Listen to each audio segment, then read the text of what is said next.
ಶಿವಾಯ. ಓಂ ನಮಃ ಶಿವಾಯ. ಓಂ ನಮಃ ಶಿವಾಯ. ಓಂ ಅಸತೋ ಮಾ ಸದ್ಗಮಯ ತಮಸೋ ಮಾ ಜ್ಯೋತಿರ್ಗಮಯ ಮೃತ್ಯೋರ್ಮಾ ಅಮೃತಂಗಮಯ. ಓಂ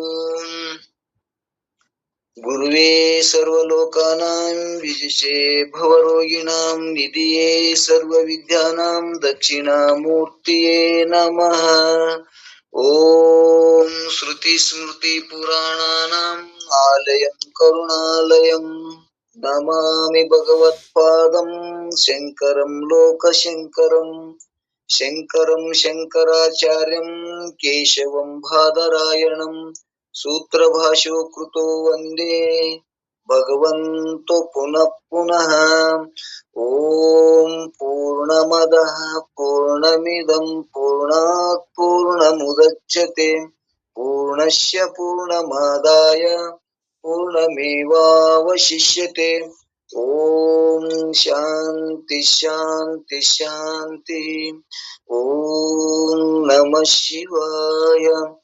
ಓಂ ಜ್ಞಾನಸಿದ್ಧಂ ತಪಸ್ಸಿದ್ಧಂ ಸರ್ವಸಿದ್ಧಂ ಶಿವಪ್ರದಂ ಸ್ವಯಂ ಸಿದ್ಧಂ ಅಹಂ ವಂದೇ ಸಿದ್ಧಾರೂಢಯತೀಶ್ವರಂ. ಸಿದ್ಧಾರೂಢಯತೀಶ್ವರಂ. ಓಂ ನಮಃ ಶಿವಾಯ. ಬೆಳಗಿನ ಜಾವದ ಸತ್ಸಂಗದಲ್ಲಿ ಪರಮ ಪೂಜ್ಯರು ಲೋಕವನ್ನು ಉದ್ಧರಿಸಲು ಅವತರಿಸಿದ ಶಿವನ ಅವತಾರಿ ಜಗದ್ಗುರು ಸಿದ್ಧಾರೂಢ ಪಾದಗಳಿಗೆ ದೀರ್ಘದಂಡ ಪ್ರಣಾಮ ಸಲ್ಲಿಸುತ್ತಾ, ಬಸವಾದಿ ಶರಣರಿಗೂ ದಾಸ ಪರಂಪರೆಗೂ ಸದ್ಗುರುನಾಥನಲ್ಲಿಯೂ ಕೂಡ ದೀರ್ಘದಂಡ ಪ್ರಣಾಮ ಸಲ್ಲಿಸಿ, ಈ ಒಂದು ಬೆಳಗಿನ ಜಾವದ ಆನ್ಲೈನ್ ಸತ್ಸಂಗದಲ್ಲಿ ಆಗಮಿಸಿದ ಎಲ್ಲಾ ಶರಣು ತಂದೆ ತಾಯಿಗಳ ಪಾದಗಳಿಗೂ ಕೂಡ ಹಣಿ ಹೆಚ್ಚಿ ನಮಸ್ಕರಿಸಿ ಸತ್ಸಂಗದೊಳಗ ಪ್ರವೇಶವಾಗೋಣ. ಆತ್ಮೇರೆ ಎಲ್ಲರಿಗೂ ಕೂಡ ಶರಣು ಶರಣಾರ್ಥಿಗಳು. ಓಂ ನಮಃ ಶಿವಾರಿ. ಓಂ ನಮಃ ಶಿವಾರಿ. ಈ ಒಂದು ಬೆಳಗಿನ ಜಾವದ ಒಂದು ನಿಜಗುಣರಿಂದ ವಿರಚಿತವಾದ ಶ್ರೇಷ್ಠವಾದ ಶಾಸ್ತ್ರಗಳಲ್ಲಿ ಒಂದು ಕೈವಲ್ಯ ಪದ್ಧತಿ ಎಂಬ ಗ್ರಂಥವನ್ನ ಆಧಾರವಾಗಿಟ್ಟುಕೊಂಡು ನಿಜಗುಣರಿಂದ ವಿರಚಿತವಾದಂತ ಒಂದು ಶಿವಕಾರಣ್ಯ ಸ್ಥಳವನ್ನ ದೊಳಗ ಬರುವಂತ 22ನೇ ಪದ್ಯವನ್ನ ನಾವು ನೀವು ಕೂಡಿ ಚರ್ಚೆ ಮಾಡ್ಕೋತ ಹೋಗೋಣ. ಇಲ್ಲಿ ನಿಜಗುಣರು ಕನ್ನಡದ ಮುಮುಕ್ಷುಗಳ ಉದ್ಧಾರಕ್ಕಾಗಿ ಎಷ್ಟು ಸರಳವಾದ ಸ್ಥಳಗಳ ಮೆಟ್ಟಲುಗಳನ್ನ ಹಾಕೊಳ್ತಾ ಬಂದು, ಮೊದಲ ನೀನು ಶಿವನ ಭಕ್ತನಾಗು, ನಾಸ್ತಿಕನಾಗು ಅನ್ನುವಂಥದ್ದನ್ನ ಆಸ್ತಿಕವನ್ನು ಬಿಟ್ಟು ನಾಸ್ತಿಕನಾಗಿ ನೀನು ಭಗವಂತನನ್ನ ನಂಬು, ಪರಮಾತ್ಮನನ್ನ ನಂಬ್ಕೊಂಡಿ ಅಂದ್ರ ಅವ ಹೆಂಗದನ, ಯಾವ ರೀತಿ ನಮಗ ದೊರಿತಾನ ಅನ್ನುವಂಥದ್ದನ್ನ ವಿಚಾರ ಮಾಡ್ಕೋತ ಹೋದಾಗ ಪರಿಪೂರ್ಣವಾದ ಒಬ್ಬನೇ ಪರಮಾತ್ಮ ನಮ್ಮಲ್ಲಿಯೂ ಎಲ್ಲರಲ್ಲಿ ತುಂಬಿಕೊಂಡಂತ ಪರಮಾತ್ಮ ಒಬ್ಬನೇ ಅದಾನ.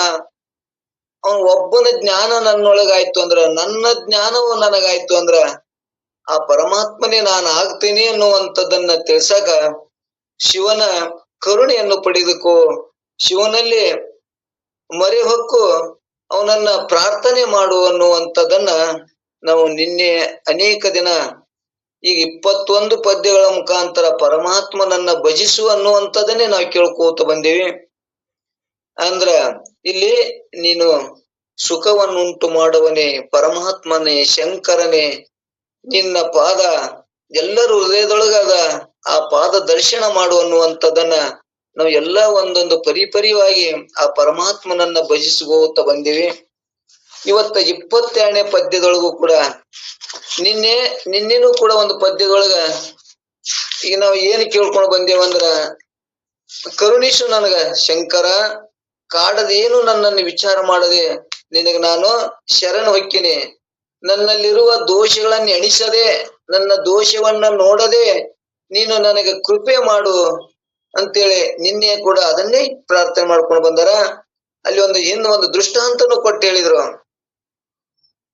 ಇವತ್ತ ತಾಯಿ ಮಗುವನ್ನ ಹೆಂಗ ಕ್ಷಮಿಸ್ತಾಳ, ಮೈ ಮ್ಯಾಗ ಹೊಲಸು ಮಾಡಿದ್ರು ಕೂಡ ತೊಳೆದು ಅವನನ್ನ ಮತ್ತೆ ಹೊಸ ಬಟ್ಟೆ ಹಾಕಿ ಮತ್ತೆ ಹೆಂಗ ಪ್ರೀತಿಯನ್ನ ಮಾಡ್ತಾಳ, ಹಂಗ ನನ್ನಲ್ಲಿ ಅನೇಕ ದೋಷಗಳಿದ್ರೂ ಕೂಡ ತಾಯಿಯಂತೆ ನನ್ನ ಕ್ಷಮವನ್ನು ಮಾಡಿ ನನ್ನನ್ನ ನೀನು ಉದ್ಧರಿಸು, ಕೃಪೆ ಮಾಡು ಶಂಕರ, ನೀನು ತಾಯಿ ಸ್ವರೂಪನದಿ ಎನ್ನುವಂಥದನ್ನ ಇಲ್ಲಿ ನಿನ್ನೆ ಪದ್ಯದೊಳಗ ಕೇಳ್ಕೋತ ಬಂದಾನ. ಜೀವಿ ಪರಮಾತ್ಮನನ್ನ, ಭಕ್ತ ಪರಮಾತ್ಮನನ್ನ ಸ್ಮರಿಸ್ಕೋತ ಬಂದಾನ. ಇವತ್ತು ಅದೇ ಪದ್ಯವನ್ನ ನನ್ನಲ್ಲಿ ಹಿಂದೆ ಏನಿದ್ರು ಹೆಂಗ ತಾಯಿ ನನ್ನಲ್ಲಿ ಅನೇಕ ತಪ್ಪುಗಳಿದ್ರು ಕೂಡ ಹೆಂಗ ಕ್ಷಮಿಸ್ತಾಳ, ಹಂಗ ನೀನು ಪರಮಾತ್ಮ ನೀನೇನದೆ ನನ್ನಲ್ಲಿ ಏನೂ ತಪ್ಪನ್ನು ಎಣಿಸದೆ, ನನ್ನಲ್ಲಿ ತಪ್ಪು ಆಗ್ಯಾವು, ನಾನು ತಿಳಿಲಾರ್ದೆ ಏನೋ ತಪ್ಪು ಮಾಡೀನಿ, ಆ ತಪ್ಪುಗಳನ್ನ ನೀನು ಮನ್ನಿಸಿ ಕ್ಷಮಿಸಿ ನನ್ನನ್ನ ನಿನ್ನಂತೆ ಉದ್ಧಾರ ಮಾಡಿಕೋ ಅನ್ನುವಂಥದ್ದನ್ನ ಇವತ್ತು ಕೂಡ ಅದೇ ಪ್ರಾರ್ಥನೆಯನ್ನೇ ಮಾಡ್ತಾನ.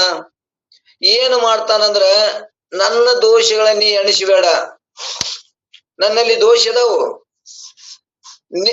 ನನ್ನ ದೋಷವನ್ನ ಎಣಿಸಿದಿ ಅಂದ್ರ, ನೀ ನನಗ್ ಕ್ಷಮಾ ಮಾಡ್ಲಿಲ್ಲ ಅಂದ್ರ, ನನ್ನನ್ನ ರಕ್ಷಣೆ ಮಾಡ್ಲಿಲ್ಲ ಅಂದ್ರ, ಹಂಗಾದ್ರೆ ನಾ ನಿನ್ನಲ್ಲರ ಏನು ಸತ್ತು, ನಿನ್ನಲ್ಲರ ಏನು ಒಳ್ಳೆ ಗುಣ ಅದಾವು, ನಿನ್ನಲ್ಲಿ ದೋಷ ಅದಾವಲ್ಲ. ಪರಮಾತ್ಮನಿಗೆ ಇವ ಏನ್ ಹೇಳ್ತಾನ, ಪರಮಾತ್ಮನ ದೋಷವನ್ನ ಹೇಳ್ತಾನೆ ಇವ. ಈ ಜೀವ ಏನ್ ಹೇಳ್ತಾನ, ನಿನ್ನಲ್ಲಿ ಎಷ್ಟು ದೋಷ ಇದಾವಲ್ಲ ಅನ್ನುವಂಥದನ್ನ, ಆ ನಿನ್ನ ದೋಷಗಳನ್ನ ಏನು ಅನ್ನುವಂಥದನ್ನ ಹೇಳ್ತೀನಿ ಕೇಳು ಅನ್ನುವಂಥದ್ದನ್ನ ಇಲ್ಲಿ ಭಕ್ತ ಏನ್ ಮಾಡ್ತಾನಂದ್ರ, ಪರಮಾತ್ಮನನ್ನ ಸವಾಲ್ ಹಾಕಿ ಪರಮಾತ್ಮನ ದೋಷಗಳನ್ನು ಕೂಡ ಹೇಳ್ತಾನ. ಇಲ್ಲಿ ಏನು ಹೇಳ್ಬೇಕಾಗ್ಯದ ಒಟ್ಟಾರೆ ಅಂದ್ರೆ, ಇಲ್ಲಿ ನಾವು ಏನು ತಿಳ್ಕೊಬೇಕಾಗ್ಯದ ಅಂದ್ರ, ನನ್ನ ದೋಷಗಳನ್ನು ಅದಾವು, ನನ್ನ ದೋಷಗಳನ್ನ ನಿನ್ನ ಬಿಟ್ರೆ ಮತ್ತ ನನಗೆ ಯಾರು ಕ್ಷಮಾ ಮಾಡುದಿಲ್ಲ, ನಿನ್ನಲ್ಲಿ ದೋಷಗಳು ಅದಾವು, ನೀ ದೋಷಗಳು ಹೆಂಗದಾವು ನೀನು ಮೊದಲ ಇವತ್ತು ಅನೇಕ ಋಷಿ ಮುನಿಗಳ ಕಥೆಗಳನ್ನ ನಾವು ಕೇಳ್ತೇವೆ. ಇವತ್ತ ಅವ್ರಿಗೆ ಮೊದಲ ಪರಿಪರಿಯಾಗಿ ಕಾಡ್ತಿ, ಕಾಡಿ ಅವ್ರಿಗೆ ಏನು ಮಾಡ್ತಿ, ಸುಖವನ್ನು ಉಂಟು ಮಾಡ್ತಿ, ಸುಖವನ್ನು ಉಂಟು ಮಾಡಿ ಮತ್ತ ಅಹಂಕಾರ ಬಂದಾಗ ಅವ್ರು ಮತ್ತ ಜ್ಞಾನವನ್ನು ಕಳ್ಕೊಂಡು ಅಹಂಕಾರಿಗಳಾದಾಗ ಮತ್ತ ಅವ್ರನ್ನ ಏನ್ ಮಾಡ್ತೇವಪ್ಪ ಅಂದ್ರ, ನೀನು ಶಿಕ್ಷೆಗೆ ಒಳಪಡಿಸ್ತಿ ಅನ್ನುವಂಥದ್ದನ್ನ ನಾವು ಕಥೆ ಮುಖಾಂತರ ಕೇಳ್ಕೋತ ಬಂದೇವಿ. ಇಲ್ಲಿ ಕೂಡ ಅದನ್ನೇ ಕೂಡ ನಿನ್ನ ದೋಷಿಗಳನ್ನು ಅದಾವು, ನಾನು ನಿನ್ನ ದೋಷ ಎಣಿಸಂಗಿಲ್ಲ, ನೀನ್ ನನ್ನ ದೋಷ ಎಣಿಸದೆ ನನ್ನ ನೀನು ಕ್ಷಮ ಮಾಡು ಅನ್ನುವಂಥದ್ದನ್ನ, ರಕ್ಷಿಸು ಅನ್ನುವಂಥದ್ದನ್ನ ಇಲ್ಲಿ ಕೂಡ ಇಲ್ಲಿ ಪ್ರಾರ್ಥನೆ ಮಾಡ್ಕೊಂಡು ಬಂದಾನ ಶಿಷ್ಯ. ಏನ್ ಹೇಳ್ತಾನಂದ್ರೆ, ಇಲ್ಲಿ ನಿನ್ನೋಳ ಆವ ಸಗುಣ ಇರುವುದು, ನಿನ್ನಲ್ಲಿ ವಿಚಾರ ಮಾಡಿದ್ರೆ ನಿನ್ನಲ್ಲಿ ಯಾವ ಗುಣಗಳು ಚಲೋ ಅದಾವ ಹೇಳು ಅಂತೇಳಿ ಶಿವನನ್ನೇ ಕುರಿತು ಏನ್ ಮಾಡ್ತಾನ, ಪ್ರಶ್ನೆ ಮಾಡ್ತಾನ. ನಿನ್ನಲ್ಲಿ ಅದಾವು, ನನ್ನಲ್ಲಿ ಅದಾವು, ನನ್ನನ್ನು ಎಣಿಸದೆ ನೀ ಏನ್ ಮಾಡು, ನನ್ನನ್ನ ಮಾಪ ಮಾಡಿ ಕ್ಷಮ ಮಾಡಿ ನನ್ನ ಅಜ್ಞಾನವನ್ನ ಕಳೆದು ಮೋಕ್ಷವನ್ನೇ ಕರುಣಿಸು ಪರಮಾತ್ಮ ಅನ್ನುವಂಥದನ್ನ ಒಳಗ ಭಾವ ಇಟ್ಕೊಂಡಾನ. ಆದ್ರ ಪರಮಾತ್ಮನಲ್ಲಿ ಎಂತ ಭಾವದವು, ಅಜ್ಞಾನ ಹೆಚ್ಚಾದಾಗ ಅಹಂಕಾರಿಗಳಾದಾಗ ಅವರನ್ನ ಒಂದು ಒಳ್ಳೆ ದಾರಿಗೆ ತಂದು ಅವರನ್ನ ಮೋಕ್ಷವನ್ನು ಕೊಟ್ಟಂತ ಉದಾಹರಣೆಗಳನ್ನ ನಾವು ಕೇಳ್ಕೊತ ಬಂದೇವೆ. ಆದ್ರೆ ಇಲ್ಲಿ ಏನಾಗ್ಯವಪ್ಪ ಅಂದ್ರೆ, ನಿನ್ನೂ ದೋಷ ಇದಾವಲ್ಲ ಅನ್ನುವಂಥದನ್ನ ಇಲ್ಲಿ ಏನ್ ದೋಷಗಳನ್ನ ಹೇಳ್ಕೋತ ಹೋಗ್ತಾರ. ಏನ್ ಹೇಳ್ತಾರ ಅಂದ್ರ, ನಿನ್ನೋಳು ಆವ ಸುಗುಣ ಇರುವುದು, ವಿಚಾರಿಸಿ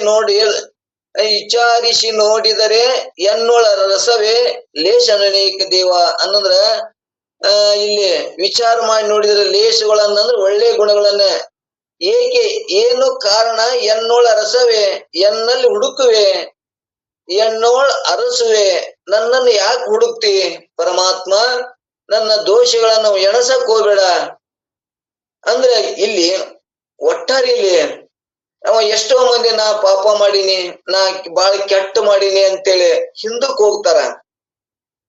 ಈ ಕಡೆ ಸತ್ಸಂಗಕ್ಕೆ ಬರುದಿಲ್ಲ, ನಾಮಸ್ಮರಣೆ ಮಾಡಂಗಿಲ್ಲ, ಮತ್ತ ಅನ್ಯಾಯದೊಳಗೇನೆ ಹೋಗ್ತಾರ. ಅದಕ್ಕೆ ಹಂಗ ಆಗಬಾರ್ದು. ಅವ್ರಿಗೆ ನಾವ್ ತಿಳ್ಸಕ್ಕಾಗಿ ನಿನ್ನೇನೇ ಪಾಪ ದೋಷಗಳು ಏನ್ ಇದ್ರು ಕೂಡ ಭಗವಂತನೇ ಮಾಫ್ ಮಾಡ್ತಾನ. ಅದಕ್ಕೆ ನೀವು ಬಿಡಬೇಡ್ರಿ, ಸತ್ಸಂಗವನ್ನು ಬಿಡಬೇಡ್ರಿ. ಸತ್ಸಂಗದಿಂದ ಜ್ಞಾನವನ್ನು ಮಾಡ್ಕೊಂಡು ಮುಕ್ತನ ಅಲಾಕ್ ಬರ್ತದ.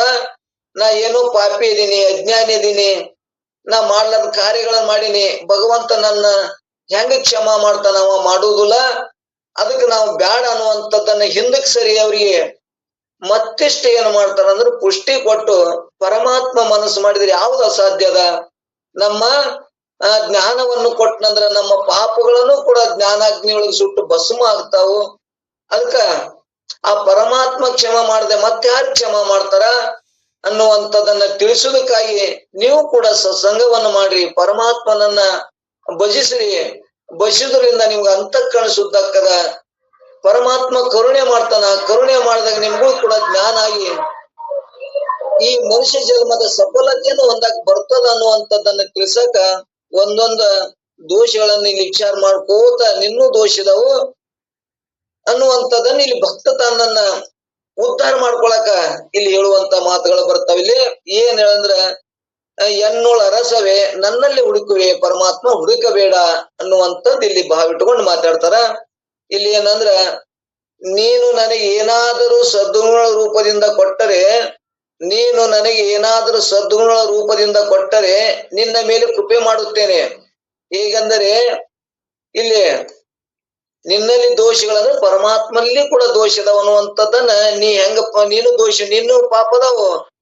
ನಾವು ಕೇಳೇವಿ, ಕಥೆ ಇತಿಹಾಸದೊಳಗೆ ಕೇಳೇವಿ. ನೀನು ಎಷ್ಟು ಮಂದಿಗೆ ಕಾಡಿ ಅನ್ನುವಂಥದ್ದನ್ನ ಇಲ್ಲಿ ಹೇಳ್ತಾನವ.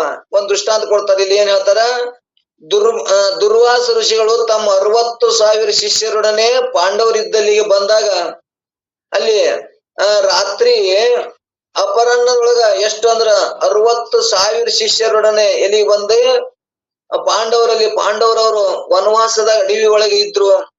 ಅಲ್ಲಿ ಅವ್ರಿಗೆ ಆ ಅಡವಿ ಒಳಗೆ ಯಾರಿಗೀ ಕಾಣ್ಲಾರೆ ಒಂದ್ ತಪ್ಪಿಸ್ಕೊಂಡು ಅವ್ರು ಬದುಕು ಮಾಡಕತ್ತಿದ್ರು. ಅಂತ ಬದುಕಿನೊಳಗೆ ನೀ ಬಂದು ಏನ್ ಮಾಡಿದೆ, ಅವ್ರಿಗೆ ಎಷ್ಟು ದುಃಖವನ್ನ ಕೊಟ್ಟಿ ಅನ್ನುವಂಥದ್ದನ್ನ ಇಲ್ಲಿ ನೀನು ಕೊಟ್ಟಿಲ್ಲ, ಅವ್ರಿಗೆ ದುಃಖ ಕೊಡ್ಲಿಲ್ಲನೋ. ಅಷ್ಟು ಮಂದಿಗೆ ನನಗೆ ಪ್ರಸಾದ ಕೊಡುವಂತ ಕೇಳಿಸಕ್ ಹಚ್ಚಿದೆ. ಆ ಕೇಳಿಸಿದಾಗ ಅವ್ರ ಹತ್ತೆಯಲ್ಲಿ ಇತ್ತನು ಅಂದ್ರ ಅವರು ಕೂಡ ಮತ್ತೇನ್ ಮಾಡಿದ್ರು ಅಂದ್ರ ನಿನ್ನನ್ನೇ ಮರೆ ಹೊಕ್ಕು ಪ್ರಾರ್ಥಿಸಿದ್ರು ಅನ್ನುವಂಥದ್ದನ್ನ ಇಲ್ಲಿ ಮತ್ ಕತಿ ಮುಖಾಂತರ ಕೇಳ್ಕೊಂಡು ಹೋಗೋಣ. 60,000 ಶಿಷ್ಯರೊಡನೆ ಪಾಂಡವರಿದ್ದಲ್ಲಿಗೆ ಬಂದು ಅಪರಾತ್ರಿಯಲ್ಲಿ ಅನ್ನವನ್ನು ಕೇಳಿದ್ರು.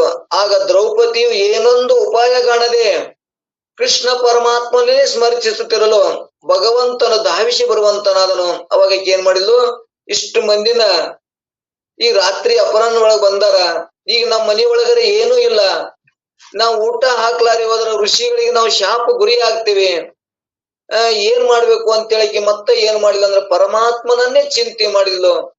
ಪರಮಾತ್ಮನನ್ನ ಭಜಿಸಿದಾಗ ಪರಮಾತ್ಮ ಬಂದು ಕೇಳ್ತಾನ, ನಾನು ನಿನಗೆ ಏನಾದ್ರೂ ಕೊಡ್ಬೇಕಾದ್ರೆ ನೀ ನನಗೆ ಏನಾರ ಕೊಡು ಮೊದಲ, ಆ ನಂತರ ನಿನಗ ಅಕ್ಷಾಂಬರವಾಗಿ ಅಂದ್ರೆ ನೀ ಒಂದ್ ಅಗಳು ಕೊಟ್ಟೆ ಅಂದ್ರ ನಾನು ಅಕ್ಷಾಂಬರವಾಗಿ ಎಷ್ಟೋ ನಾನು ನಿನಗ ವಾಪಸ್ ಕೊಡ್ತೀನಿ ಅನ್ನುವಂಥದ್ದನ್ನ ಕೇಳ್ಕೊಂಡಾಗ ನನ್ನ ಅತ್ತೆಕಿ ಏನೂ ಇಲ್ಲ ಅಂತ ಹೇಳ್ತಾಳ.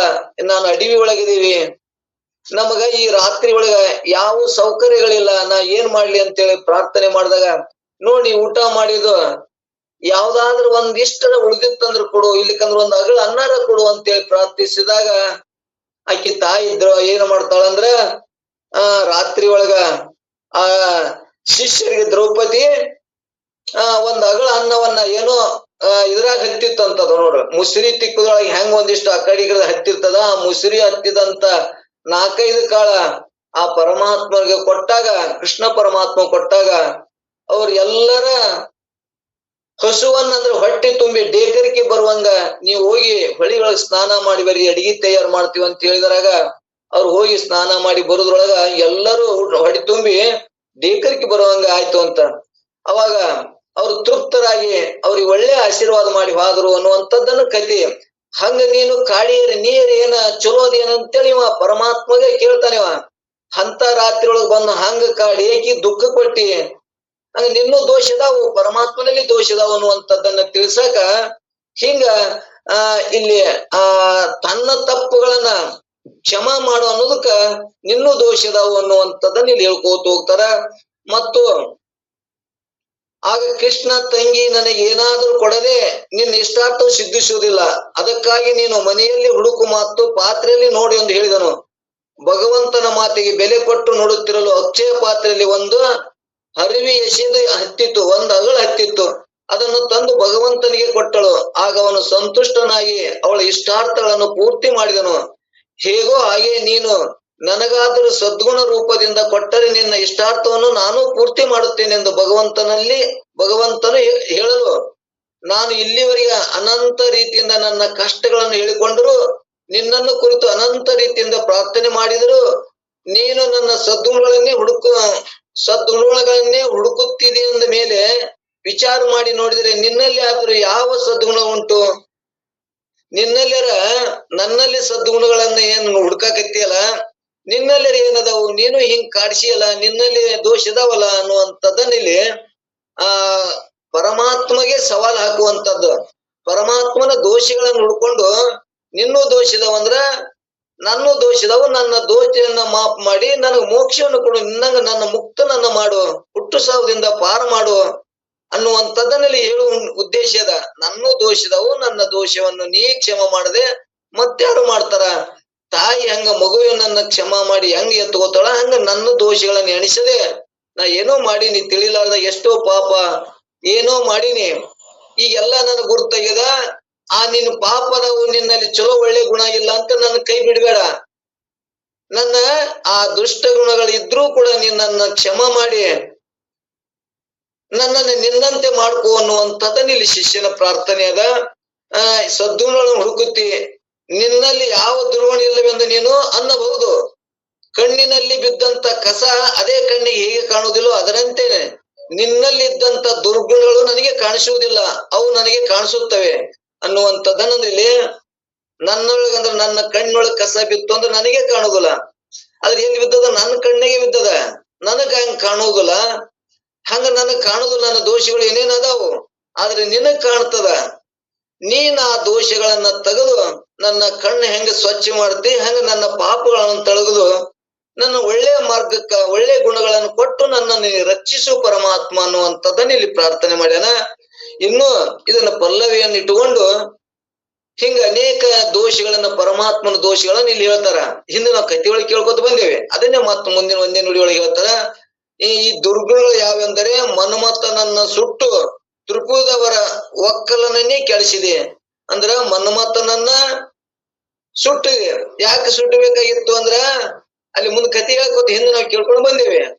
ಯಾಕ ಆ ಕಥೆ ಏನ್ ನಮ್ಗೆ ತಿಳಿಸ್ತು ಅಂದ್ರ, ಅಲ್ಲಿ ಅಧರ್ಮ ಹೆಚ್ಚಾದಾಗ ಅವ ಏನು ಬೇಡ್ಕೊಂಡಿರ್ತಾನ, ರಾಕ್ಷಸ ಒಂದು ವರವನ್ನ ಏನ್ ಮಾಡ್ಕೊಂಡಿರ್ತಾನ, ಪರಮಾತ್ಮ ಧ್ಯಾನಕ್ಕೆ ಹೋಗಿ ಕೂತಿರ್ತಾನ. ಧ್ಯಾನಕ್ಕೆ ಹೋಗಿ ಕೂತಾಗ ಅವನು ಯಾರು ಎಬ್ಬಿಸೋರು ಇರಂಗಿಲ್ಲ. ಇವ ದೇವತೆಗಳಿಗೆ, ಯಾವ ರಾಕ್ಷಸರು ಏನ್ ಮಾಡ್ತಾರ, ದೇವನ ಶಿವನಿಂದ ವರವನ್ನ ಪಡ್ಕೊಂಡು ಮತ್ತೆ ದೇವತೆಗಳಿಗೆ ಕಾಡ್ತಿರ್ತಾರ. ಅವಾಗ ಅವ ಎಂತ ವರ ಬೇಡಿರ್ತಾನಂದ್ರ ಅವ್ರು ಎಂದೂ ಆಗ್ಲಾರ್ದು, ಸಾಧ್ಯ ಇಲ್ಲಾರ್ದು ಅವರ ತಪಸ್ಸು ಕೂತಾನ. ಆ ತಪಸ್ಸನ್ನ ಕೆಡ್ಸಕ್ ಯಾರಿಗೇ ಆಗುದಿಲ್ಲ.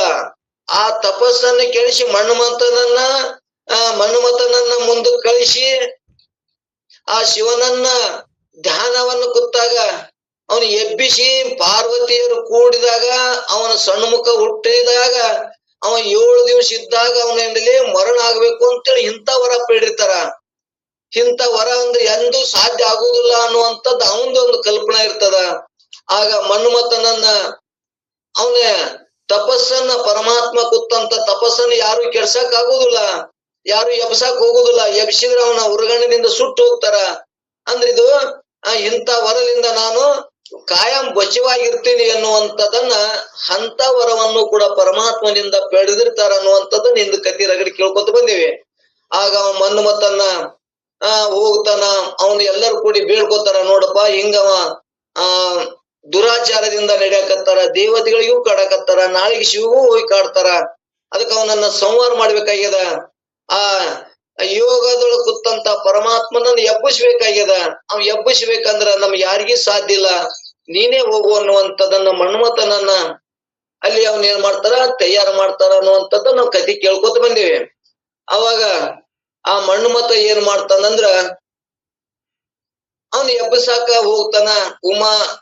ಎಬ್ಬಸುವೊಳಗ ಅವ ಏನ್ ಮಾಡ್ತಾನಂದ್ರ ಕಣ್ಣು ತೆರೆದಾಗ ಅವ ಸುಟ್ಕೊಂಡು ಸಾಯ್ತಾನ ಅನ್ನುವಂಥದ್ದು ಕತಿ ಕೇಳಿವಿ. ಅವಾಗ ಮತ್ತೆ ಎಲ್ಲರೂ ಕೂಡಿ ಆ ನಿಜವಾದ ಘಟನೆಯನ್ನು ಹೇಳಿದಾಗ ಮತ್ತ ಪಾರ್ವತಿ ಪರಮೇಶ್ವರ ಕೂಡ್ತಾರ. ಕೂಡ್ದಾಗ ಸಣ್ಮುಖ ಹುಡ್ತಾನ. ಸಣ್ಮುಖ ಹುಟ್ಟಾಗ ಆ ತಾರಕಾಸುರನ ವಧೆ ಆಗ್ತದ ಅನ್ನುವಂಥದ್ದನ್ನ ಇವು ಅನೇಕ ಕಥೆಗಳು ನಾವು ಹಿಂದೆ ಕೇಳ್ಕೊಂಡು ಬಂದೇವೆ. ಇವು ಪುರಾಣ ಕಥೆಗಳು, ಸುಮ್ ಕತೆ ಕೇಳುದು. ಅವು ಹೆಂಗ ಏನು ಏನು ಅಂತ ವಿಚಾರ ಮಾಡುದಿಲ್ಲ, ಸುಮ್ ಕೇಳುದು. ನೀ ಪುರಾಣವನ್ನ ಪ್ರಶ್ನೆ ಮಾಡಿದ್ರೆ ಪುರಾಣ ನಿಂತು ಬಿಡ್ತಾವ, ಪುರಾಣ ಹೇಳೋರೆ ಬಂದಾಗಿ ಹೋಗ್ಬಿಡ್ತಾರ ಅವ್ರ ಊರಿಗೆ. ಆದ್ರ ಶಾಸ್ತ್ರ ಹೇಳ ಮುಂದ ಪ್ರಶ್ನೆ ಕೇಳ್ಬೇಕು, ತಿಳಿಲಿಕ್ಕಂದ್ರೆ ಎಷ್ಟು ಕೇಳ್ತೀವಿ ಆ ಶಾಸ್ತ್ರಕ್ಕೆ ಬೆಲೆ ಬರ್ತದ, ತಿಳಿತಾರ. ಪುರಾಣ ಹೇಳ ಮುಂದ ಸುಮ್ ಕೇಳ್ಬೇಕು, ಹೆಂಗ ಆಯ್ತು ಹೆಂಗಿಲ್ಲ ನೀವ್ ನೋಡಿರೇನು, ಅವ್ ಮನ್ಮತ ಹೆಂಗಿದ್ದ ಅಂತ ಏನ್ ನಾವ್ ವಿಚಾರ ಮಾಡ್ದೇವ ಅಂದ್ರೆ ಅಲ್ಲಿ ಏನು ಇಲ್ಲ. ಅಲ್ಲಿ ಷಣ್ಮುಖ 7ನೇ ದಿವಸದಾಗ ಹುಟ್ಟಿ ಹೆಂಗ್ ವಿದ್ದಾಡ್ತಾನ, ಹೆಂಗ್ ರಾಕ್ಷಸನ ಕೊಲ್ತಾನ ಅನ್ನುವಂಥದ್ದು ಹಿಂಗೇನು ಪ್ರಶ್ನೆ ಮಾಡುದಿಲ್ಲ. ಸುಮ್ಮ ಅಲ್ಲಿ ಏನ ಕತಿ ಬರ್ತೋ ಆ ಕಥೆಯನ್ನು ಕೇಳ್ಕೋತ ಹೋಗೋದು. ಇಲ್ಲಿ ನಾವ್ ಹಿಂಗ್ ತಿಳ್ಕೊಂಡು, ಯಾಕಂದ್ರೆ ನಾವ್ ಶಾಸ್ತ್ರಕ್ಕೆ ಹೋಗೋರಿದೆ, ಶಾಸ್ತ್ರ ಜ್ಞಾನ ನಮ್ ಮುಖ್ಯ ಆಗ್ಯದ. ಇಲ್ಲಿ ಶಿವಕಾರುಣ್ಯ ಸ್ಥಳದೊಳಗ ಶಿವನನ್ನ ಕುರಿತು ಶಿವನನ್ನ ದೊಡ್ಡವನ ಮಾಡಿ ಪರಮಾತ್ಮ ಇಲ್ಲಿ ದ್ವೈತವನ್ನ ಮಾಡಿ, ಅವ ದೊಡ್ಡವ ನಾ ಸಣ್ಣವ, ಅವ ಕೊಡವ ನಾ ಈಶಿ ತೆಗೆದುಕೊಳ್ಳವ, ಆ ಪರಮಾತ್ಮನ ನಾವು ಭಜಿಸಿದೇವೆ ಅಂದ್ರೆ ನಮ್ಮ ಎಲ್ಲ ಅನುಕೂಲ ಮಾಡಿ ಕೊಡವ ಅನ್ನುವಂಥದ್ದನ್ನ ಪುರಾಣ ಒಳಗ ಕಥೆಗಳು. ಸುಮ್ ಎಷ್ಟರೇ ಇವರು ಒಂದು ಭಕ್ತಿ ಉಳ್ಳವರಾಗಲಿ ಪರಮಾತ್ಮನನ್ನ ಭಜಿಸಲಿ ಅನ್ನುವಂತನ್ನ ಉದ್ದೇಶ ಇಟ್ಟುಕೊಂಡಲ್ಲಿ ಏನ್ ಮಾಡ್ಯಾರ, ರೋಚಕವಾದ ಶಬ್ದಗಳನ್ನು ಬಳಸಿ, ಮತ್ತು ಇನ್ನೊಂದಪ್ಪ ಅಂದ್ರ ಅಲ್ಲಿ ರೋಚಕ ಶಬ್ದಗಳನ್ನ ಭಯಾನಕ ಶಬ್ದಗಳನ್ನ ಮಾಡಿ ಅಲ್ಲಿ ಒಟ್ಟಾರೆ ಜ್ಞಾನಕ್ಕೆ ತರುಕ ಪರಮಾತ್ಮನನ್ನ ಶ್ರೇಷ್ಠತೆನೂ ಮಾಡೋದು. ಈಗ ಏನ್ ಮಾಡಕತ್ತಾರ, ನಿನ್ನಲ್ಲಿ ಪರಮಾತ್ಮನಲ್ಲೇ ದೋಷ ಹುಡುಕಾಡಕತ್ತಾನ ಜೀವ. ಅವನ ದೋಷ ಹುಡುಕಿ ಕೊನೆಗೆ ಎಲ್ಲಿಗೆ ಬರ್ತಾರಪ್ಪ ಅಂದ್ರ ಆ ಪರಮಾತ್ಮನೇ ತಾನಾಗುವಂತ ಉದ್ದೇಶವನ್ನು ಇಟ್ಟುಕೊಂಡು ಹೇಳುವಂತ ಇಂತ ಶಿವಕಾರುಣ್ಯ ಸ್ಥಳವನ್ನ ನಾವು ಕೇಳ್ಕೋತ ಹೊಂಟೇವಿ. ಇಲ್ಲಿ ಏನ್ ಹೇಳಿದ್ರೆ ಅಂದ್ರೆ ಒಟ್ಟಾರೆ ಇಲ್ಲಿ ಕರ ಚೊಲ್ಲವೇನ ರತಿಪತಿಯ ನುರಿವಿದೆ ಅಂದ್ರೆ ಪರಮಾತ್ಮ ನೀನು ರತಿ ಪತಿಯನ್ನ ಮನ್ಮಥನನ್ನ ನೀನೇನ್ ಮಾಡಿದಿ, ಸುಟ್ಟಿದಿ, ನಿನ್ನಲ್ಲಿ ದೋಷ ಇದವಲ್ಲ. ಮತ್ತ ಮುಪ್ಪರದ ವರೆಲ್ಲ ಲೊಕ್ಕವನ್ನೇ ಕೆಡಿಸಿದಿ. ಇಲ್ಲಿ ಇಲ್ಲಿ ಏನ್ ಹೇಳ್ತಾರಪ್ಪ ಅಂದ್ರ ಕರು ಚೆಲುವಿನ ಅತ್ಯಂತ ಸೌಂದರ್ಯವುಳ್ಳ ರತಿಪತಿಯನ್ನು ರತಿದೇವಿಗೆ ಪತಿಯಾದ ಮನ್ಮಥನನ್ನು ಉರಿವಿದಿ, ದಹಿಸಿದಿ. ಮುಪ್ಪರೆಯದವರೆಲ್ಲರ ಚಿನ್ನ ಬೆಳ್ಳಿ ಉಕ್ಕುಗಳಿಂದ ರಚಿತವಾದ 3 ಪಟ್ಟಣದಲ್ಲಿರುವ ಒಬ್ಬ ಯಾರಪ್ಪ ಅಂದ್ರ ಒಕ್ಕಲೇರ ಅಂದ್ರ ಇಲ್ಲಿ ತಾರಕಾಸುರ, ಕಮಲಾಚ, ವಿದ್ಯಾನ್ಮಾಲಿ ಎಂಬ 3 ಮಂದಿ ಈ ಲೋಕವನ್ನೇ ಬೇಡ ಅಂತೇಳಿ ತಮ್ಮ ಸ್ವಂತ ಒಂದು ಸೃಷ್ಟಿಯನ್ನು ಮಾಡಿ ಲೋಕವನ್ನು ಕಟ್ಕೊಂಡವರು, ಲೋಕವನ್ನು ನೀ ಕೆಡಿಸಿದಿ, ನಿನ್ನಲ್ಲಿ ಗುಣ ದೋಷದವಲ್ಲ. ಮತ್ತೆ ಯಮಧರ್ಮನನ್ನ ಅವ ಸರಿಯಾಗಿ ಅವ ಏನ್ ಮಾಡ್ತಿದ್ನಂದ್ರ ಅವನ್ ಕಾರ್ಯವ ಮಾಡ್ತಿದ್ದ. ಅವ ಯಮಧರ್ಮನ ನಿನ್ನ 3 ತ್ರಿಶೂಲದಿಂದ ಅವನನ್ನ ಚುಚ್ಚಿದಿ. ಅವನೇನು ತಪ್ಪಿತ್ತು ಯಮಧರ್ಮದೊಂದು, ಅವನ ನೀನೇನು ಮಾಡ್ದಿ, ನಿನ್ನ ತ್ರಿಶೂಲದಿಂದ ಅವ ಭಕ್ತ ಮಾರ್ಕಂಡ ಏನ್ ಮಾಡ್ದ, ಪರಮಾತ್ಮನ ಮರೆ ಹೊಕ್ಕಾಗ ಅವನ ಕರೆ ಇತ್ತು, ಅವನ ಆಯುಷ್ಯ ಮುಗಿದಿತ್ತು, ಯಮಧರ್ಮ ತನ್ನ ಕರ್ತವ್ಯ ಮಾಡಕ್ ಬಂದಿದ್ದ, ಅವನನ್ನ ನೀ ತ್ರಿಶೂಲದಿಂದ ಸುಚ್ಚಿದಿ ಅಂದ್ರೆ ನಿನ್ನೂ ದೋಷಿಗಳು ಅದಾವು ಅನ್ನುವಂಥದ್ದನ್ನ ಹಿಂಗ್ ತಿಳ್ಸಾಕ ಒಂದ್ ಕಥೆ ಮುಖಾಂತರ ತಿಳ್ಸಾಕ ಇಲ್ಲಿ ಹೇಳ್ಕೋತ ಹೊಂಟಾರ. ಇಲ್ಲಿ ಒಟ್ಟಾರೆ ನಾವು ಇಲ್ಲಿ ಏನಪ್ಪಾ ಅಂದ್ರೆ ಒಟ್ಟಾರೆ ನಾವ್ ಏನ್ ತಿಳ್ಕೊಬೇಕಾಗ್ಯದಂದ್ರ ಪುರಾಣದೊಳಗ ಆ ಕಥೆ ಮುಖಾಂತರ ಪರಮಾತ್ಮ ಇಂಥವದನ ಕೊಟ್ಟು ನೋಡ್ತಾನ, ಕೊಡ್ತಾನ. ಅವ ಮುಂದ ನಮ್ಮನ್ನ ಪರೀಕ್ಷೆ ಮಾಡಿ ಕೊನೆಗೆ ಅವ ಅಮರವಾಗಿ ಉಳ್ಕೊಳ್ಳಂಗ, ಅವ್ರ ಹೆಸರು ಕಾಯಂ ಇರುವಂಗ ಜ್ಞಾನವನ್ನು ಕೊಟ್ಟು ಆ ಜ್ಞಾನವೇ ಶ್ರೇಷ್ಠ ಅಂತ ತೋರಿಸುವಂತ ಉದ್ದೇಶ.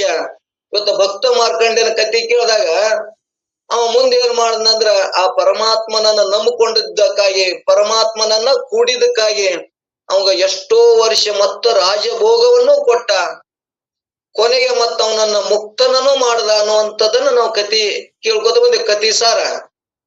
ಹಾಗೆ ಇಲ್ಲಿ ಕೂಡ ಆ ಪರಮಾತ್ಮ ಹೆಂಗದನಪ್ಪ ಅಂದ್ರ ನಮ್ಗ ನೀನು ಮೊದಲು ಹಿಂಗ ಕಾಡ್ತಿ, ಕಾಡುದೇನ್ ಹರ್ಕತಿತ್ತು, ನಚಿಕೇತನ ಕಾಡುದೇನ್ ಹರ್ಕತಿತ್ತು ಅನ್ನುವಂಥದ್ದನ್ನ ನೀವು ಒಮ್ಮೆ ಜ್ಞಾನವನ್ನು ಬೋಧಿಸಿದ್ರ ಅವ ಮುಕ್ತ ಆಗ್ತಿದ್ದ.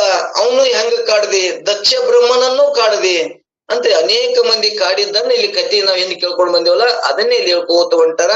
ಇಲ್ಲಿ ಒಟ್ಟಾರೆ ವರವೇದವನು ತೆಲೆಯ ಹೆಚ್ಚು ಗೆಡಿಸಿದಿ, ಪುರುಷೋತ್ತಮನ ಕಣ್ಣಿನೊಪ್ಪಿ ತೆಗಿಸಿದಿ ಅನ್ನುವಂಥದನ್ನ ಇಲ್ಲಿ ಪುರುಷೋತ್ತಮನ ಅಂದ್ರೆ ಶ್ರೀಮನ್ ನಾರಾಯಣನ ಕಣ್ಣ ನೇತ್ರವನ್ನೇ ಅವನನ್ನ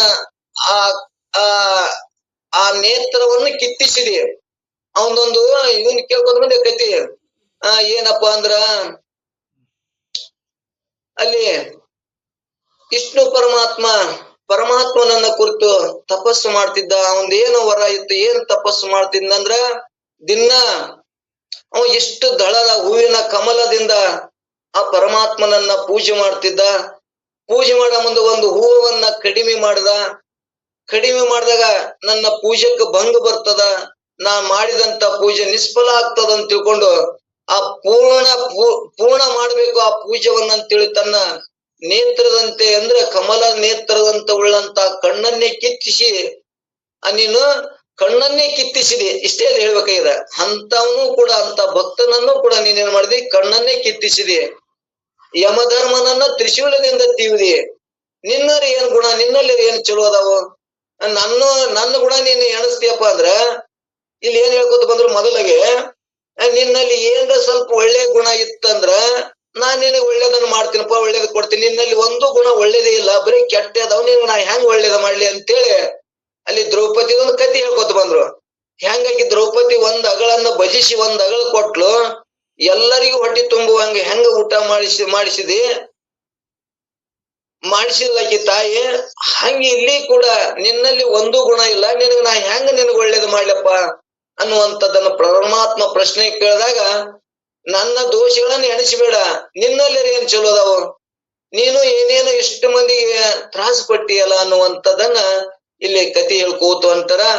ಇನ್ನು ಏನ್ ಹೇಳ್ತಾರಂದ್ರ, ಈ ಪರಮಾತ್ಮನೇ ಅತ್ಯಂತ ಸೌಂದರ್ಯದಿಂದ ಕೂಡಿದಂತ ರತಿದೇವಿಗೆ ಪತಿಯನ್ನು ಮನ್ಮಥನನ್ನು ನೀನು ವ್ಯಕ್ತವಾಗಿ ಸುಟ್ಟಿ, ಜಗತ್ತಿನ ಕಲ್ಯಾಣಕ್ಕಾಗಿ ಪಾರ್ವತಿ ಪರಮೇಶ್ವರ ಲಗ್ನವಾಗಲಿ, ಅದರಿಂದ ಸಣ್ಮುಖನ ಉತ್ಪತ್ತಿಯಾಗಲಿ, ಜಗತ್ತಿನ ಕಂಟಕವನ್ನು ಕಳೀಲಿ ಎಂಬ ಬುದ್ಧಿಯಿಂದ ಅವನು ನಿನ್ನ ಮೇಲೆ ಬಾಣ ಪ್ರಯೋಗ ಮಾಡಿದನು. ಆದರೆ ನಿನ್ನ ಕಾಮೋತ್ಪತ್ತಿಯಾಗಿ ನಿನ್ನ ತಪಸ್ಸು ನಷ್ಟವಾಗಲಿ ಎಂಬ ಬುದ್ಧಿಯಿಂದ ಬಾಣ ಬಿಡಲಿಲ್ಲ. ಇಂಥ ನಿರಾಪರಾಧಿಯಾದಂತ ಮತ್ತು ಮಹಾ ಸುಂದರವಾದಂತ ಮನ್ಮಥನನ್ನ ವ್ಯಕ್ತವಾಗಿ ಸುಟ್ಟಿ, ಈ ದುರ್ಗುಣ ನಿನ್ನಲ್ಲಿ ಏಕೆ ಬಂತು, ಇದರ ಮೇಲಿಂದ ನಿನ್ನಲ್ಲಿ ಯಾವ ಗುಣ ಸದ್ಗುಣದವು ಅನ್ನುವಂಥದನ್ನ ನಿನ್ನಲ್ಲಿ ದೋಷ ಇದಾವಲ್ಲ ಅಂತೇಳಿ ಹೇಳವ. ಅವ್ನ ಮನ್ಮಥನ ಸುಳ್ದು ಏನ್ ಅವಶ್ಯ ಇತ್ತು, ನೀ ಸುಟ್ಟಿ ಬಿಟ್ಟಿ ಅನ್ನುವಂಥದ್ದನ್ನ ಇಲ್ಲಿ ಹೇಳ್ಕೊತ ಹೊಂಟಾರ. ಮತ್ತು ತಾರಕಾಕ್ಷ ಮತ್ತು ಕಮಲಾಕ್ಷ ವಿದ್ಯಾನ್ಮಾಲೆ ಎಂಬ 3 ಮಕ್ಕಳ ರಕ್ಕಸರನ್ನು ಭೂಲೋಕ, ಸ್ವರ್ಗಲೋಕ, ಪಾತಾಳ 3 ಲೋಕಗಳಲ್ಲಿ ಇರದೆ ಯಾವ ಉಪದ್ರವ ಬೇಡವೆಂದು ಅವರು ಆಕಾಶದಲ್ಲಿ ಪಟ್ಟಣಗಳನ್ನೇ ಕಟ್ಟಿಕೊಂಡಿದ್ರೆ ಅವರ ಐಶ್ವರ್ಯ, ಅವರ ಪಟ್ಟಣ ಮೊದಲಾದಂತಗಳನ್ನು ನೋಡಿ ಸಹಿಸದೆ ಅವುಗಳನ್ನು ನೀನು ಸುಟ್ಟಿ, ಅಂತ ಮತ್ಸರ ಗುಣ ನಿನ್ನಲ್ಲಿ ಐತಲ್ಲ ಅಂದ ಮೇಲೆ ನಿನ್ನಲ್ಲಿ ಆದ್ರೂ ಯಾವ ಸದ್ಗುಣ ಉಂಟು, ನನ್ನ ದೋಷಗಳನ್ನು ಹುಡುಕಾಕತ್ತಿಯಲ್ಲ, ನಿನ್ನಲ್ಲಿ ಏನ ಒಳ್ಳೆ ಗುಣ ಅದಾವ ಹೇಳು ಅನ್ನುವಂಥದನ್ನ ಭಕ್ತ ಅಲ್ಲಿ ಪರಮಾತ್ಮಗ ಅಲ್ಲಿ ಸವಾಲ್ ಹಾಕ್ತಾನ. ಇವತ್ತು ನಾವು ನೋಡ್ತೇವೆ ಶ್ರೀಶೈಲಕ್ಕೆ ಹೋಗೋ ಮುಂದ ಎಲ್ಲರೂ ಮಲ್ಲಯ್ಯ ಮಲ್ಲಯ್ಯ ಅಂತಾರ, ಒಬ್ರು ಮಲ್ಲಯ್ಯ ಎಲ್ಲಿದಿ ಬಾರೋಲಿ ಅಂತಾರ. ಯಾಕೆ ಭಕ್ತ ಪ್ರೀತಿಯಲ್ಲಿ ಅಟ್ಟು ಪರಮಾತ್ಮ ಕರುಣಾಮಯ ದಯಾಮಯ ಅದ ಅನ್ನುವಂಗ ಹಿಂಗ್ ತಿಳ್ಕೊಳ್ದಲೆ. ಹಂಗ ಬೇದ್ರೂ ಕೂಡ ಅವ ಕ್ಷಮ ಮಾಡಿ ನನ್ನನ್ನ ಏನ್ ಮಾಡ್ತಾನ, ಆ ಕಷ್ಟದಿಂದ ಬಂದಂತ ದಾರಿ ಒಳಗೆ ನಡೆಯುವಂತ ಕಷ್ಟಗಳನ್ನ ಪಾರ ಮಾಡಿ ಮತ್ತ ಕರ್ಕೊಂಡು ಹೋಗ್ತಾನ ಅನ್ನುವಂಥದ್ದನ್ನ ಇಲ್ಲಿ ಒಂದು ಭಾವ. ಹಂಗ ಪರಮಾತ್ಮ ನಿನ್ನಲ್ಲಿ ದೋಷಗಳದಾವು, ನನ್ನ ದೋಷಗಳನ್ನ ಎಣಿಸದೆ ನನಗ ನಿನ್ನ ಕೃಪಾ ಮಾಡಿ ನನಗೆ ಜ್ಞಾನವನ್ನು ಬೋಧಿಸು ಅನ್ನುವಂಥದ್ದನ್ನ ಇಲ್ಲಿ ತಿಳಿಸುವಂತ ಉದ್ದೇಶದ. ಇನ್ನು ಏನೇನಪ್ಪ ಅಂದ್ರೆ ಈ ನುಡಿ ಒಳಗ ಇನ್ನು ಏನೇನು ಮಾಡಿದೇನೆ ಅಂದರೆ, ಬ್ರಹ್ಮದೇವನು 5 ತಲೆಗಳಿಂದ ಕೂಡಿದ್ದನು, ನಿನ್ನಂತೆ 4 ವೇದಗಳನ್ನು ಸಹ ರಚನೆ ಮಾಡಿದ್ದನು. 5 ತಲೆಗಳಿಂದ ಕೂಡಿದ್ದಾನೆ, ನನ್ನಂತೆ 4 ವೇದಗಳನ್ನು ಕೂಡ ರಚನೆ ಮಾಡಿದ್ದಾನೆ. ಆದ್ರಿಂದ ಇವನು ಸಹ ನನ್ನಂತೆ ಪೂಜೆಗೊಳ್ಳುತ್ತಾನೆಂದು ಮತ್ಸರ ಭಾವದಿಂದ ಅವನ ತಲೆಯನ್ನೇ ಕತ್ತರಿಸಿದೆ. ಇದರಿಂದ ನೋಡಿದ್ರೆ ನಿನ್ನಲ್ಲಿ ಆದ್ರೆ ಯಾವ ಸದ್ಗುಣ ಉಂಟು ಅನ್ನುವಂಥದ್ದನ್ನ ಇಲ್ಲಿ ಹೇಳ್ಕೊತ ಬಂದಾರ. ಮತ್ತು ನೀನು ದಯ ಮಾಡಿದರೆ ಶ್ರೀ ಮನ್ನಾರಾಯಣ ಕಣ್ಣನ್ನು ಅವನ ಸಮ್ಮತದಿಂದಲೇ ತೆಗೆಸಿದೆ. ಅವನ ನಿನ್ನಲ್ಲಿ ಅನ್ಯನ್ಯ ಭಕ್ತಿಯಿಂದ ಪೂಜೆ ಮಾಡುವಂತವನು ನೋಡಿ, ಅವನ ನಿತ್ಯದಲ್ಲಿ ನೇಮದಿಂದಿರಿಸ್ತಕ್ಕ ಸಹಸ್ರಾರ ಕಮಲದಲ್ಲಿ ಒಂದನ್ನು ಬೇಕೆಂತಲೇ ಕಡಿಮೆ ಮಾಡಿ ಅವನ ನೇತ್ರವನ್ನೇ ಕತ್ತಿ ಏರಿಸುವಂತೆ ಮಾಡಿದೆ. ಹೀಗೆ ಮಾಡುವುದು ಧರ್ಮವೇ ಅಲ್ಲ. ಆದ್ದರಿಂದ ನಿನ್ನಲ್ಲಿ ವಿಚಾರ ಮಾಡಿ ನೋಡಿದರೆ ಯಾವ ಸದ್ಗುಣವೂ ಸಿಗುವುದಿಲ್ಲ. ಅಂದ ಮೇಲೆ ನನ್ನಲ್ಲಿ ಏಕೆ ಸದ್ಗುಣವನ್ನು ಹುಡುಕಿವೆ, ಪರಮಾತ್ಮ ಹುಡುಕಬೇಡ ಎಂಬ ಇದರ ಅರ್ಥ. ಹುಡುಕಬೇಡ, ನಿನ್ನಲ್ಲಿ ದೋಷದವು ನನ್ನಲ್ಲಿ ದೋಷದವು, ನನ್ನ ದೋಷವನ್ನು ನೀ ಮಾಪ ಮಾಡಿ ನನಗೆ ಕರುಣಿಸು ಅನ್ನುವಂಥದ್ದನ್ನ ಅಲ್ಲಿ ಪರಮಾತ್ಮಗೆ ಪ್ರಶ್ನೆ ಮಾಡ್ತಾನ. ಇನ್ನು ಯಮಧರ್ಮರಾಜನನ್ನು ತ್ರಿಶೂಲದಿಂದ ತಿವಿದಿ, ಶ್ರುತಿಗಳು ನಾಯನ್ನಾಗಿ ಮಾಡಿ ನಡೆಸಿದೆ. ದಕ್ಷ ಬ್ರಹ್ಮನ ಯಜ್ಞ ಪೂಜೆಯನ್ನು ನಷ್ಟ ಮಾಡಿ ಋಷಿಗಳ ಹೆಂಡಂದಿರನ್ನು ನಾಚಿಕೆಗೇಡು ಮಾಡಿದೆ. ಅಂದ ಮೇಲೆ ನಿನ್ನಲ್ಲಿ ಆದ್ರೂ ಯಾವ ಸದ್ಗುಣ ಉಂಟು ಅನ್ನುವಂಥದ್ದನ್ನ ಈ ನುಡಿಯೊಳಗೆ ಹೇಳ್ಕೊತ ಹೋಗ್ತಾರ. ನುತ ಅಂದ್ರ ಧರ್ಮರಾಜನಿರದೆ ಮೊಮ್ಮನೆಯಿಂದ ಶ್ರುತಿ ತತಿಯನ್ನು ಸುನಿಸಿ ನಡೆಸಿದೆ. ಅಂದ್ರ ಮೊಮ್ಮನೆಯಿಂದ ಅಂದ್ರ ಮೂರು ತ್ರಿಶೂಲದಿಂದ ಅವನನ್ನ ತಿವಿದಿ ಅಂದ್ರ ಅವನು ಚುಚ್ಚಿದೆ. ಮೂರು ಮನೆ ಉಳ್ಳ ತ್ರಿಶೂಲದಿಂದ ಚುಚ್ಚಿದೆ. ಶ್ರುತಿ ತತಿಯನ್ನು ವೇದಗಳ ಸಮೂಹವನ್ನು ಸುನಿಯನ್ನಾಗಿ ನಾಯನ್ನಾಗಿ ಮಾಡಿದೆ. ದಕ್ಷ ಬ್ರಹ್ಮನ ಕೃತ ಪೂಜೆಯಿಂದ ಯಜ್ಞ ಪೂಜೆಯನ್ನು ನಾಶ ಮಾಡಿದೆ. ಋಷಿವರಗಳ ದಾರ್ಕಾವನದಲ್ಲಿದ್ದ ಋಷಿಗಳ ಕುಲ ಸತಿಯರೆಲ್ಲರನ್ನು ಲಗ್ನವಾಗಿ ಹೆಂಡಂದಿರೆಲ್ಲರನ್ನು ಸೈರಿಸಿದೆ. ಹಿಂಗ ನೀನು ಅವರನ್ನ ಏನ್ ಮಾಡಿದೆ? ಅಪಮಾನ ಮಾಡಿದೆ, ಲಜ್ಜೆಯನ್ನ ಮಾಡುವಂಗ್ ಮಾಡಿದೆ. ನಿನ್ನಲ್ಲಿ ಏನ್ ಗುಣ ಒಳ್ಳೆಯದವು, ನಿನ್ನಲ್ಲಿ ದೋಷ ಅದಾವಲ್ಲ ಅನ್ನುವಂಥದ್ದನ್ನ ಪರಮಾತ್ಮನನ್ನ ದೋಷಗಳನ್ನು ಹುಡ್ಕೋತ ಹೊಂಟಾನ. ಎಲೆ ಪರಮಾತ್ಮನೇ, ಸ್ತೋತ್ರ ಮಾಡಿಸಿಕೊಳ್ಳಕ್ಕೆ ಯೋಗ್ಯನಾದಂತ ಮಹಾಜ್ಞಾನಿ ಆಗಿದ್ದಂತ ಮತ್ತು ಪಕ್ಷಪಾತವಿಲ್ಲದೆ ಅವರವರ ಪುಣ್ಯ ಪಾಪಕ್ಕೆ ಸರಿಯಾಗಿ ಅವರಿಗೆ ಶಿಕ್ಷೆಯನ್ನು ಕೊಡತಕ್ಕಂತ ಯಮಧರ್ಮರಾಜನಿಗೆ ನೀನು ನಿನ್ನ ತ್ರಿಶೂಲದಿಂದ ಇರಿದಿ. ಅವನು ಮಾಡಿದಂತ ಅಪರಾಧವೇನು? ಮಾರ್ಕಂಡೆ ಆಯುಷ್ಯ ತೀರಿಕೊಂಡು ಲೆಕ್ಕದ ಪ್ರಕಾರ ಅವನನ್ನು ಒಯ್ಯುವ ಸಲುವಾಗಿ ಬಂದ. ಅವನಿಗೆ ತನ್ನ ಪಾಶಕ್ಕೆ ಹಾಕಿದ. ಆದರೆ ಶಿವಪೂಜೆ, ಶಿವಧ್ಯಾನ, ಸತ್ಶಾಸ್ತ್ರ ಶ್ರವಣ ಮೊದಲಾದವುಗಳಲ್ಲಿ ಹೋದ ಕಾಲವನ್ನು ಆಯುಷ್ಯದಲ್ಲಿ ಗಣಿಸಬಾರದೆಂಬುದು ಒಂದನ್ನೇ ನೆವವನ್ನು ಮಾಡಿ ಅವನನ್ನು ವ್ಯರ್ಥವಾಗಿ ತಿವಿದಿ. ನೇಮ ಅವನಿಗೆ ಗೊತ್ತಿಲ್ಲದಿದ್ದರೆ ಅದು ನಿನ್ನ ಬುಕ್ಕಿನಲ್ಲಿ ಇದ್ದರೆ ಅವನು ತಪ್ಪೇನು? ನೀನೇ ಮೊದಲು ಅವ ಏನ್ ಮಾಡಿ ಹಿಂಗ ನೇಮ್ ಹಾಕಿ ಅವನ ಕೆಲಸ ನೀ ಹಚ್ಚಿ. ಅವ ಏನಂದ್ರೆ ಬರೇ ಶಿವ ಧ್ಯಾನ ಮಾಡ್ತಿದ್ದ, ಮತ್ತು ಶಿವನನ್ನ ಭಜಿಸ್ತಿದ್ದ, ಮತ್ತು ಶಾಸ್ತ್ರವನ್ನು ಓದ್ತಿದ್ದ, ಶ್ರವಣ ಮಾಡ್ತಿದ್ದ, ಮತ್ತು ಶಿವ ಧ್ಯಾನ ಮಾಡ್ತಿದ್ದ, ಶಿವ ಪೂಜಾ ಮಾಡ್ತಾನ ಅಂತೇಳಿ ನೀನ್ ಅವನೇನ್ ಮಾಡ್ದೆ? ಅವನನ್ನ ನೀನು ರಕ್ಷಣೆ ಮಾಡ್ದೆ. ಇಲ್ಲಿ ನೋಡಿ, ಇಲ್ಲಿ ಇದನ್ನ ಪಾಯಿಂಟ್ ಹಿಡ್ಕೋಬೇಕಾಗಿ ನಾವು ಯಾರು ಶಿವ ಧ್ಯಾನ, ಶಿವ ಪೂಜೆ, ಸಟ್ ಶಾಸ್ತ್ರ ಶ್ರವಣ ಯಾರು ಮಾಡ್ತಾರ ಅಂತ ಆಯುಷ್ಯ ತೀರಿದವನು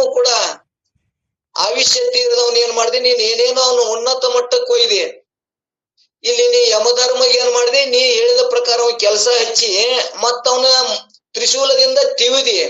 ನಿನ್ನೂ ತಪ್ಪದವಲ್ಲ ನೋಡ್, ತಪ್ಪು ಹೆಂಗ್ ಹುಡುಕ್ತಾನೆ ಜೀವ. ತಪ್ಪು ಹುಡುಕಿ ನನ್ನೂ ತಪ್ಪದವು, ನಿನ್ನೂ ತಪ್ಪದವು, ನನ್ನ ತಪ್ಪನ್ನು ನೀ ಕ್ಷಮಾ ಮಾಡಿ ಮಾಫ್ ಮಾಡಿ ನೀನು ನಾನು ಒಂದೇ, ನಿನ್ನಂಗ ನನ್ನೂ ಮಾಡ್ಕೋ ಅನ್ನುವಂಥದ್ದನ್ನ ಇಲ್ಲಿ ದ್ವೈತ ಬುದ್ಧಿ ಹೇಳಿ ಕೇಳ್ತಾನ.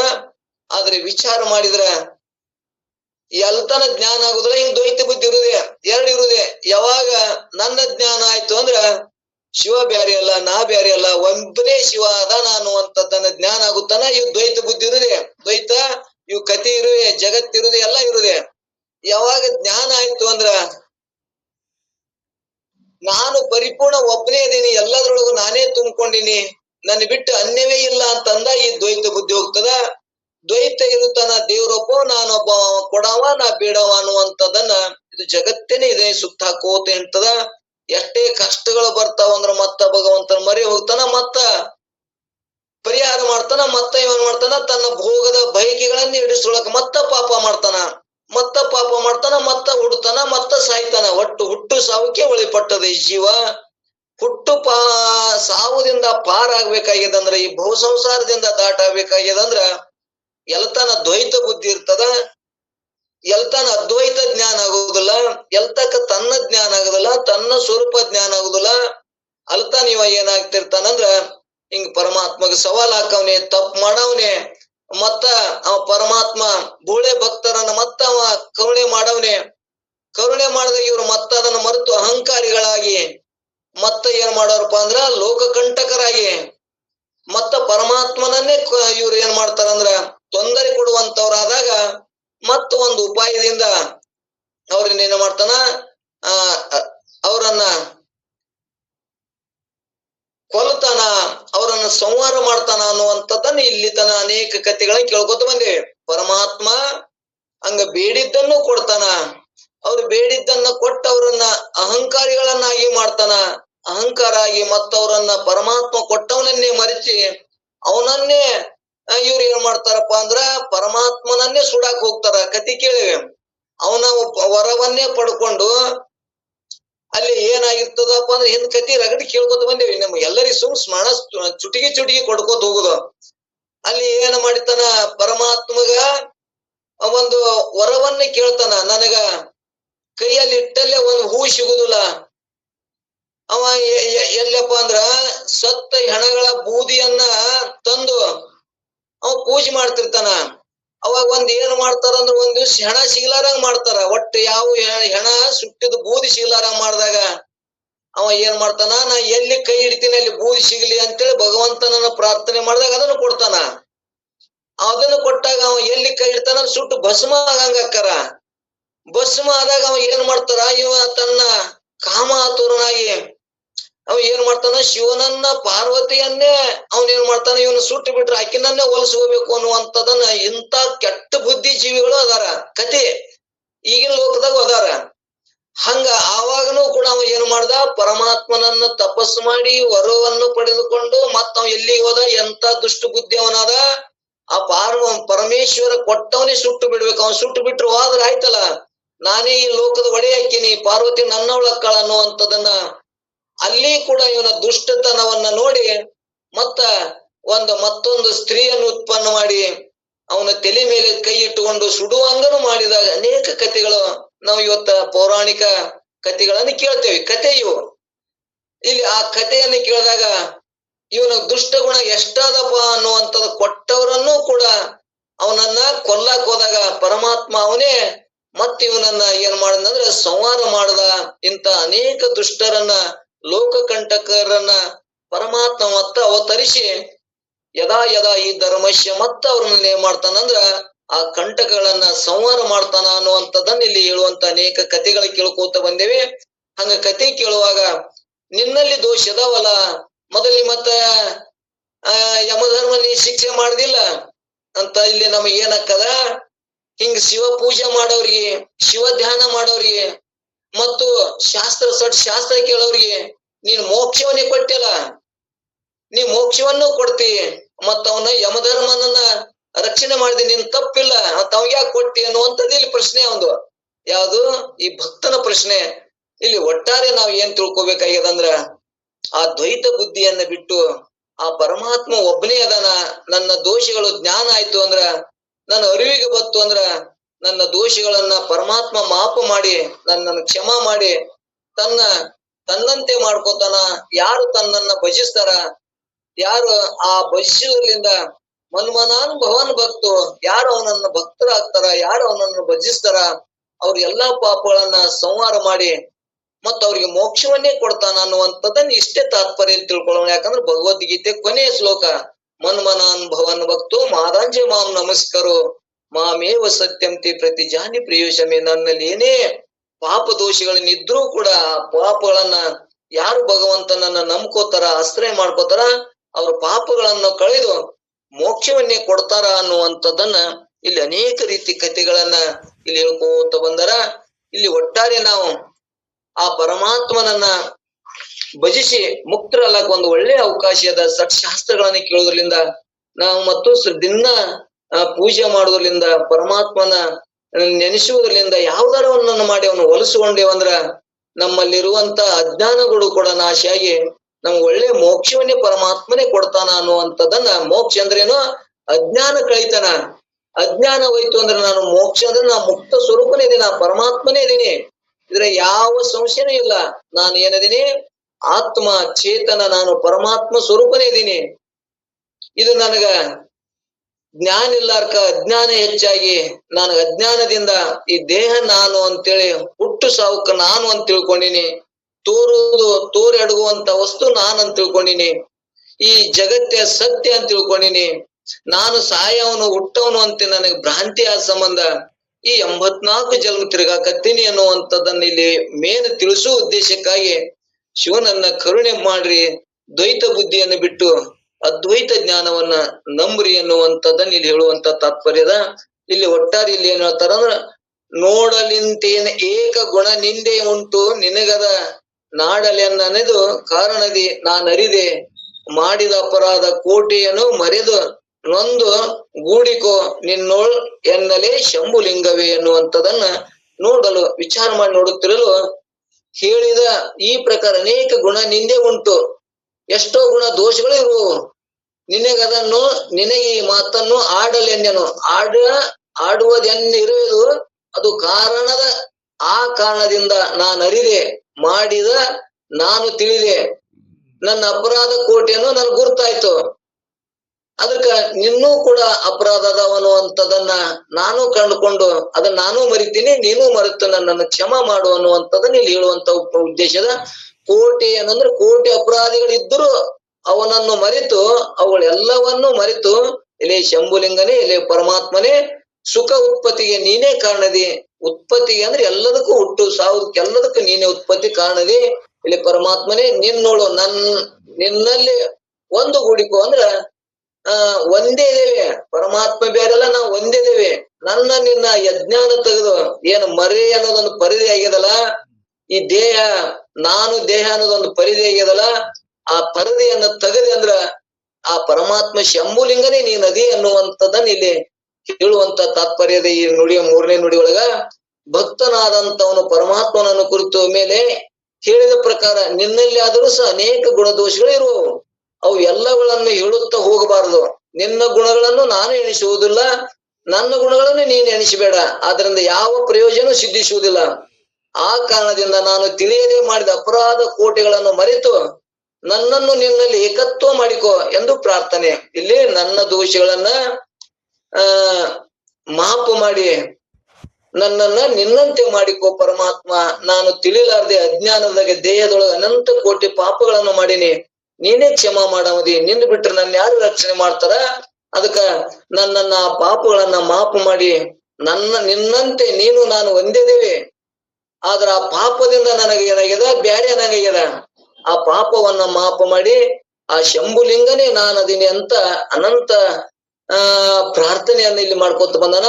ಇಲ್ಲಿ ಪರಮಾತ್ಮನೇ ನಿನ್ನೋಳು ನಿನ್ನಲ್ಲಿ ಒಂದು ಗೂಡಿಕೋ ಅಂದ್ರೆ ಏಕತ್ವವನ್ನೇ ಮಾಡಿಕೋ. ಏಕನೇ ಇದೀವಿ, ದ್ವೈತ ಹೋಗಿ ಅದ್ವೈತವಾಯ್ತು ಅಂದ್ರ ಎರಡು ಅನ್ನೋದು ಹೋಗಿ ಒಂದಾಯ್ತು ಅಂದ್ರ ಎರಡ ಇಲ್ಲವೇ ಇಲ್ಲ, ಎರಡ್ ಅನ್ನಂಗ ಆಗ್ಯದ.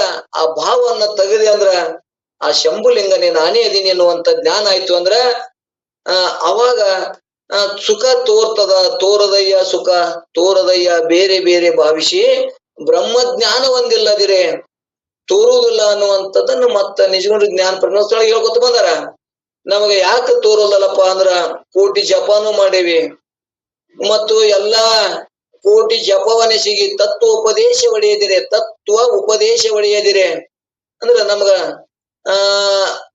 ತತ್ವ ಉಪದೇಶ ಅಂದ್ರೆ ತತ್ವಮಸಿ ಜ್ಞಾನ ಆಗ್ಲಿಕ್ಕಂದ್ರ ಶಿವ ಬ್ಯಾರೆ ನಾ ಬ್ಯಾರೆ ಅಂತ ನಮ್ ಭೇದ ಬುದ್ಧಿ ಏನಾಗ್ಯದಲ್ಲ, ಅವ ದೊಡ್ಡವನ ಸಣ್ಣವನ ಹುಟ್ಟವ ಇರವ ಅವನೇ ಬ್ಯಾರೆ ನಾನೇ ಬ್ಯಾರೆ, ಅವಂಗ ನಾ ಪರಮಾತ್ಮಕ್ಕೆ ಅಂತ ನಮ್ಗೆ ಭೇದ ಬುದ್ಧಿ ಆಗ್ಯದಲ್ಲ. ಆ ಭೇದ ಬುದ್ಧಿ ಹೋಗುತ್ತಾನೂ ಕೂಡ ನೀ ಏನು ಮಾಡಿದ್ರೂ ಕೂಡ ಅದು ಆಗುದಿಲ್ಲ ಅನ್ನುವಂಥದ್ದನ್ನ ಆ ಶಂಭುಲಿಂಗವೇ ನಾನು ಅದೀನಿ ಅಂದ್ರೆ ಅದೇ ಶಂಭುಲಿಂಗ ಬೇರೆಲ್ಲ ನಾ ಬೇರೆಲ್ಲ, ನಾನೇ ಆ ಶಂಭುಲಿಂಗನೇ, ನಾನೇ ಪರಮಾತ್ಮ ಸ್ವರೂಪನೇ ಇದೀನಿ ಅನ್ನುವಂತ ಜ್ಞಾನ ಆಗುತ್ತಾನ.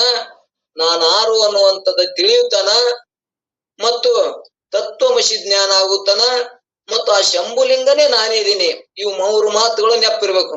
ಆ ಶಂಭುಲಿಂಗನೇ ನಾನೇ ಇದೀನಿ ಅನ್ನುತ್ತಾನೂ ಕೂಡ ಈ ದ್ವೈತ ಬುದ್ಧಿ ಹೋಗುದಿಲ್ಲ ಅನ್ನುವಂಥದ್ದನ್ನ ಕೇಳ್ಕೊಳ್ತಾ ಬಂದೇವಿ.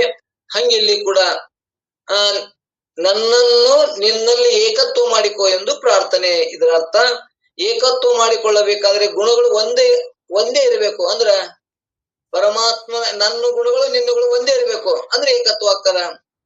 ನಾನೇ ಬೇರೆ ಅವನೇ ಬೇರೆ, ಅವನ್ ದೊಡ್ಡ ಉಪಾಧಿ ಅದ, ನಾನು ಸಣ್ಣ ಉಪಾಧಿ ಅದ, ಅವ ಹೆಂಗ ನಾ ಪರಮಾತ್ಮ ಇಕ್ಕೀನಿ ಅನ್ನುವಂಥದ್ದು ಏನ್ ಇಂತ ಸಣ್ಣ ವಿಚಾರಗಳಿದ್ದು ಅಂದ್ರ ಶಾಸ್ತ್ರಜ್ಞಾನ ಇರ್ಲಿಕ್ಕಂದ್ರ ಅವಾಗೇನಾಗ್ತದ, ಅವನೇ ಬೇರೆ ನಾನೇ ಬೇರೆ ಅಂತ ಮತ್ತ ದ್ವೈತ ಬುದ್ಧಿನೇ ಬರ್ತದ ಅನ್ನುವಂಥದ್ದನ್ನ ಇಲ್ಲಿ ಮುಂದಿನ ನುಡಿಗಳು ಹೇಳ್ಕೊತ ಮತ್ತ 23ನೇ ಪದ್ಯದೊಳಗ ಏಕತ್ವ ಮಾಡಿಕೊಳ್ಳಬೇಕಾದ್ರೆ ಗುಣಗಳು ಒಂದೇ ಇರಬೇಕು, ಲಕ್ಷಣಗಳು ಒಂದೇ ಇರಬೇಕು, ಆಚಾರ ವಿಚಾರಗಳು ಒಂದೇ ಇರಬೇಕು.